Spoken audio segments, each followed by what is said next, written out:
Falcons fans, today we have some hot news straight from the Atlanta Falcons coaching room. First of all, like and subscribe to the channel so you don't miss any news about our time. Did you know that we are bringing back an old acquaintance to strengthen the defense? Well, the situation with our linebackers is critical, and the board decided to solve it with none other than Rashaan Evans, our leader in tackles last season. If you remember correctly, Evans was a key piece in the Falcons defense in 2022 with an impressive 159 tackles. And now, with the worrisome injuries on our roster, he is back to provide that much-needed support. Nate Landman, who started the season as a starter, is on injured reserve, dealing with calf and quadriceps problems. And, to make matters worse, Troy Anderson, who had been covering for Landman, left the last game against the Saints injured with knee surgery. Tricky situation, right? With all this instability in the sector, Rashaan Evans' return comes at the right time. Of course, he will start on the practice squad, but with this wave of injuries, it won't be long before he is promoted to the main roster. If Anderson's problem is serious, it is very likely that people will see Evans on the field as early as next Thursday against the Tampa Bay Buccaneers. The game will be at our Temple,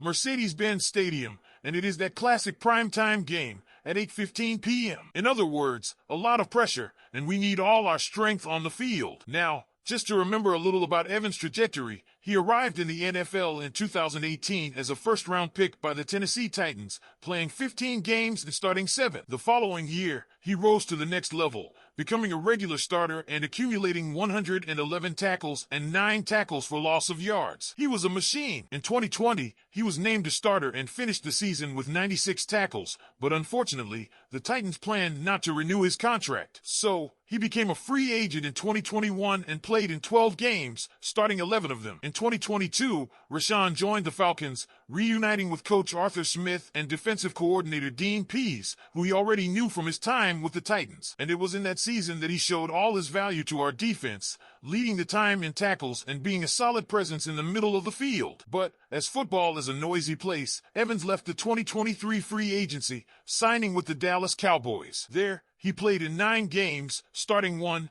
and managed to make 9 tackles. It wasn't a remarkable stint, and he ended up being released at the end of the year after being arrested for possession of marijuana. Now, you must be wondering, what will this return be like? The truth is that Rashaan Evans will have to adapt to a completely new scenario. The coaching staff has changed, with Raheem Morris in charge as head coach, Jimmy Lake as the new defensive coordinator, and linebackers coach Barrett Ruud is also a new face for Evans. It will be a steep learning curve, but knowing his history, it's safe to say he'll be up to the task. And let's face it, the season needs a reinforcement like that. Currently, there are only 3 active linebackers on the main roster: Anderson, Caden Ellis, and rookie J.D. Bertrand, who was the 5th-round pick. So, if Anderson really is out due to knee surgery, Evans could be promoted quickly and make his debut this Thursday. An important game, by the way, against a division rival like the Buccaneers. Fans, what do you think of this return of Rashaan Evans? Will he be the reinforcement we need, or do you think he still needs to show more to gain the trust of the new coaching staff? Let's talk about a situation that is very concerning to our team. Our linebacker Troy Anderson, who had been playing a lot, was injured at the end of the last game against the Saints. And with a short week until the next game, the chances of him playing against the Buccaneers on Thursday do not look very good. Anderson was having the best game of his career so far. He simply dominated the field on Sunday, accumulating 17 tackles and also managed to get an incredible interception, which he returned for 47 yards, guaranteeing the first pick 6 of his career. It was an epic moment that helped a lot in our narrow 26-24 victory against the New Orleans Saints. But unfortunately, at the very end of the game, he suffered a knee injury while playing on special teams. The situation was concerning right away, as he needed help to leave the field, and 45 minutes after the end of the game, he was still in the medical room. Coach Raheem Morris said Monday that Anderson is day-to-day, meaning he will be evaluated daily to see how the injury progresses. The problem is that, with the game against the Tampa Bay Buccaneers on Thursday, the chances of him getting back on the field are slim. He is in a lot of pain, and we will have to wait and see how he responds to treatment. Now, let's remember that Anderson has been a key player in the Falcons' defense. He took over the starting role from Nate Landman,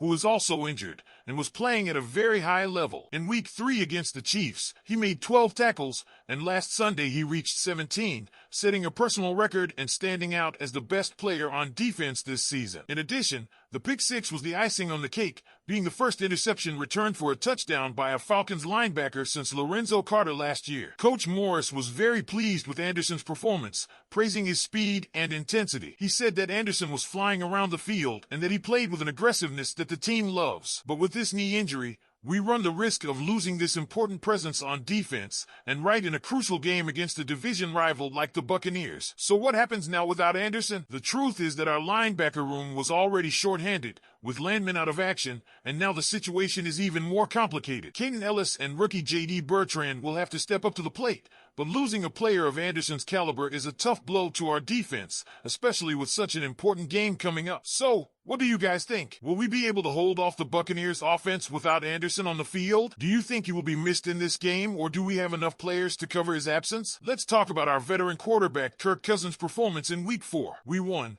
but Cousins' performance brought up some important observations, both positive and negative. If you were watching the broadcast, you may have noticed that he was clearly upset, and you can understand why. Our offense has no identity. One moment it seems like we want to base the game on the ground, running the ball down the sidelines, and the next, suddenly, we're completely dependent on Cousins to move the ball with short passes. It's confusing, and Cousins is frustrated that he couldn't even record a touchdown on Sunday. And let's face it, this offense needs a clear direction. The win ends up hiding a lot of problems, but Cousins' frustration in the middle of a tight game shows that he's seeing the flaws in offensive coordinator Zach Robinson's work. He needs to define what he wants this offense to be. Our non-veteran quarterback is being put in the best position to succeed, and the results on the field show it. Sure, Cousins is also partly to blame, but that's blaming a QB who's trying to make this offense work when the game plan is a complete and difficult disaster. Neither Josh Allen nor Patrick Mahomes could save this offensive mess. Now, the second point, Cousins' confidence is returning, and that's a good sign. While some plays may have left fans with their hearts in their mouths, many of them show that he's believing in his abilities more. Yes, he still needs to take better care of the ball and make quicker decisions in the pocket,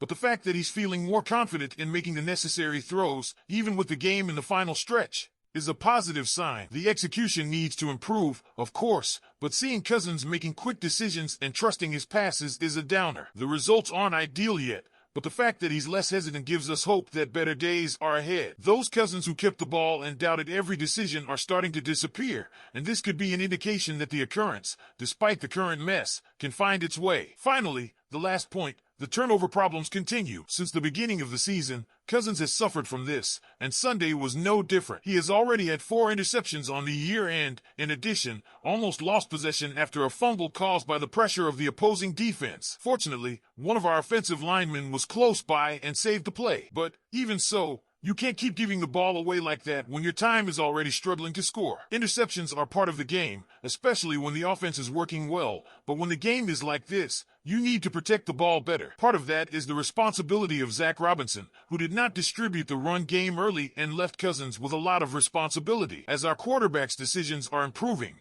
but these turnovers need to decrease. 3 of his 4 interceptions this year have been questionable, to say the least. And even the one that happened because of a blindside hit can't be completely excused. So, fans, what did you think of Cousins' performance? His confidence is returning, but can we fix these turnover problems? I want to hear your thoughts, so leave us a comment. And of course, if you haven't already, now is the time. Don't forget to subscribe to the channel to stay up to date with all the latest Falcons news. Go Falcons!